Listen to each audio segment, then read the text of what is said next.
Hai anak-anak, kembali lagi dengan Bu Ega. Jadi kali ini kita akan bahas sesuatu yang berhubungan dengan kehidupan kita sehari-hari.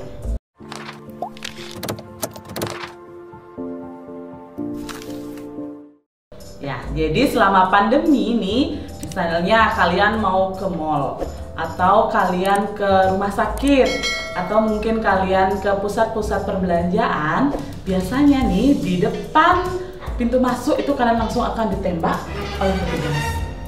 Bukan ditembak beneran ya maksudnya. Jadi ada alat, nah seperti ini alatnya.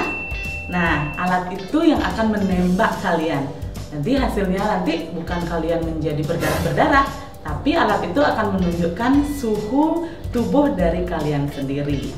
Nah, alat itu yang akan kita bahas lebih mendalam lagi.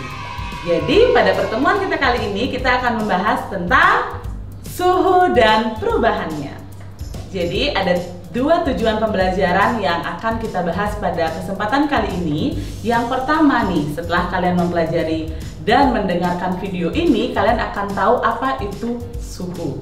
Dan yang kedua, kalian akan tahu satuan-satuan suhu. Nah, jadi suhu itu adalah derajat panas atau dinginnya suatu benda, anak-anak. Biasanya nih kalian kalau udah ngomongin suhu, yang dalam otak kalian itu kan biasanya panas aja. Padahal suhu itu adalah derajat panas atau dinginnya suatu benda.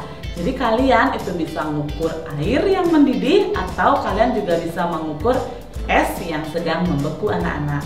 Nah, kemudian alat ukur apa sih yang tepat digunakan untuk mengukur suhu? Itu jawabannya adalah termometer, seperti ini. Jadi ada banyak sekali jenis-jenis termometer ya anak-anak ya. Ada termometer digital, seperti yang tadi. Kemudian ada termometer badan untuk ukur suhu badan kalian. Jadi alat ukur suhu yang tepat dan akurat itu memang adalah suhu. Nah, tapi kalian kan di rumah nih sering nih, misalnya sakit, panas badannya, orang tua kalian akan menempelkan tangannya di jidat kalian. Kemudian orang tua kalian akan berucap, "Duh, kamu panas nak."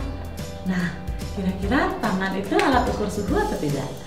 Jadi anak-anak, tangan itu bukan merupakan alat ukur suhu yang akurat, karena tangan itu tidak bisa menunjukkan angka yang tertera nanti di sini. Pernah nggak nih kalian sakit, kemudian orang tua kalian nempelin tangannya di jidat?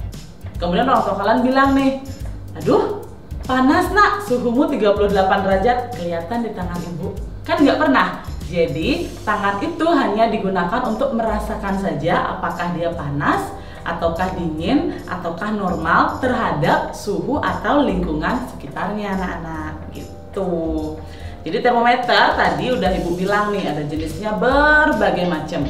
Kemudian termometer itu biasanya kalau di Indonesia itu menggunakan derajat Celcius dia. Nah, seperti gambar ini kalian lihat nih, ada termometer digital, kemudian ada termometer badan.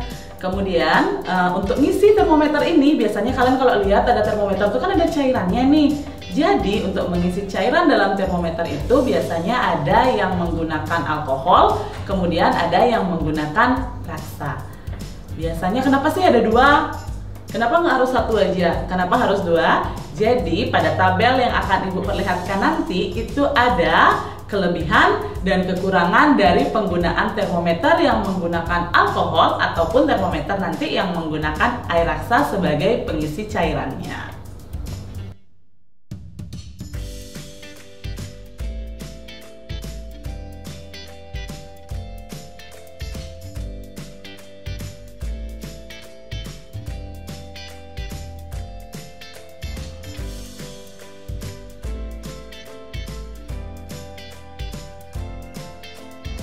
Nah, sudah kalian lihat kan tadi tabelnya. Dari tabel itu nanti kalian bisa pelajari lebih dalam lagi apa kelemahan dan kelebihan dari masing-masing pengisian termometer itu.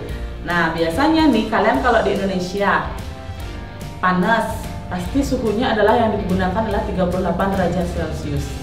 Kira-kira waktu kelas 7 awal pertemuan itu kita sudah bahas tentang besaran pokok. Mungkin yang masih ingat kalian akan ingat nih, besaran pokok untuk suhu itu adalah Kelvin. Jadi biasanya ada 4 standar satuan untuk termometer, itu satuan internasionalnya adalah Kelvin. Kemudian ada Celsius, itu biasa kita gunakan di Indonesia. Kemudian ada Fahrenheit dan ada juga Reaumur, ini biasa digunakan di negara-negara Eropa ataupun Amerika. Nah, untuk Reaumur sendiri anak-anak, itu penggunaannya sudah semakin jarang untuk yang saat ini ya. Nah, sekarang kalian tadi sudah belajar nih tentang apa itu suhu, kemudian apa itu satuan-satuan suhu, kemudian kenapa tangan bukan termasuk dalam alat ukur suhu yang akurat. Sekarang kita akan bahas tentang pengkonversian suhu. Jadi, silakan disimak video yang akan Ibu tampilkan berikut ini.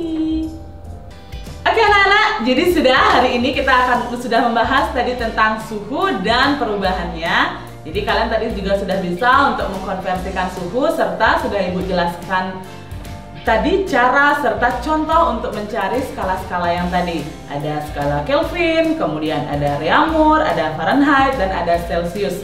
Serta bagaimana jika misalnya Fahrenheit kemudian dirubah ke suhu Celsius. Itu sudah kita simak tadi di video yang Ibu sudah tampilkan. Nah, itu dia materi kita untuk kali ini tentang suhu. Jadi silakan, suhu ini sering sekali kalian lihat dalam kehidupan kalian sehari-hari. Jangan sampai kalian pernah dengar tapi nggak ngerti dan nggak tahu apa sih suhu itu. Setelah dengar penjelasan Bu Ega, sekarang sudah paham kan suhu dan cara pengkonversiannya.